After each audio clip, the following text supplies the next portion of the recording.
കപ്പിൻ്റെ എണ്ണം കൊണ്ട് കൂടെ കൂടിയതല്ല, ഇഷ്ടം കൊണ്ട് കൂടെ ചേർന്നതാണ്.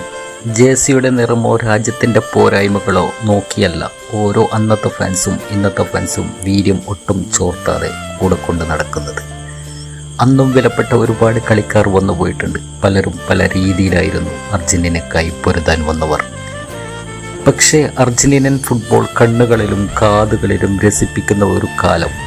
ആ കാലത്തിനിടയിൽ ഒരു ഉശിരുള്ള ആൺകുട്ടി അർജന്റീനയുടെ നീലക്കുപ്പായത്തിൽ അങ്ങുമിങ്ങും പന്തുമായി ഗ്രൗണ്ടിൽ നിറഞ്ഞൊഴുകുന്ന ആ കാഴ്ച, ആ പയ്യൻ്റെ പന്തുമായുള്ള വേഗത കണ്ടാൽ ഫുട്ബോൾ ഇഷ്ടമല്ലാത്തവർ പോലും ഫുട്ബോളിനെ സ്നേഹിച്ചു പോകും. അന്ന് തുടങ്ങിയത് അവനോടുള്ള ഒരു മുഹബത്ത്. കാലം സഞ്ചരിക്കുമ്പോൾ അയാളും വളർന്നു. ഓരോ കാൽവെപ്പിലും ഓരോ നാഴികക്കല്ലുകൾ അയാളുടേത് മാത്രമായി തീർന്നു. അയാളിലേക്ക് മാത്രമായി നമ്മുടെ കണ്ണും കാതും. അയാളുടെ മികവ് കാട്ടി രസിപ്പിക്കുമ്പോഴും അയാൾ ജീവിക്കുന്ന രാജ്യത്തിന് അയാൾ വഴി ഒന്നും നേടിക്കൊടുക്കാനാവാത്ത കാലം. ആരാധകരും എതിരാളികളും ഒരുപോലെ വിമർശിക്കാൻ തുടങ്ങി.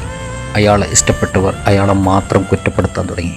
അയാൾ എല്ലാം ഉപേക്ഷിച്ച് പുറത്തു പോകാൻ തീരുമാനിച്ചു. പക്ഷെ അയാൾ ഫുട്ബോളിന്റെ വസന്തകാലം കഴിഞ്ഞിട്ടില്ലെന്ന് ദൈവം തമ്പുരാൻ തീരുമാനിച്ചതായിരിക്കാം. അയാൾ പുതിയൊരു മനുഷ്യനായി വീണ്ടും കളിക്കളത്തിലേക്ക്. വിമർശകരുടെ വായടപ്പിക്കുന്ന ഉജ്ജ്വലമായ തിരിച്ചുവരവ്, ഒരു ഒന്നൊന്നര വരവ്.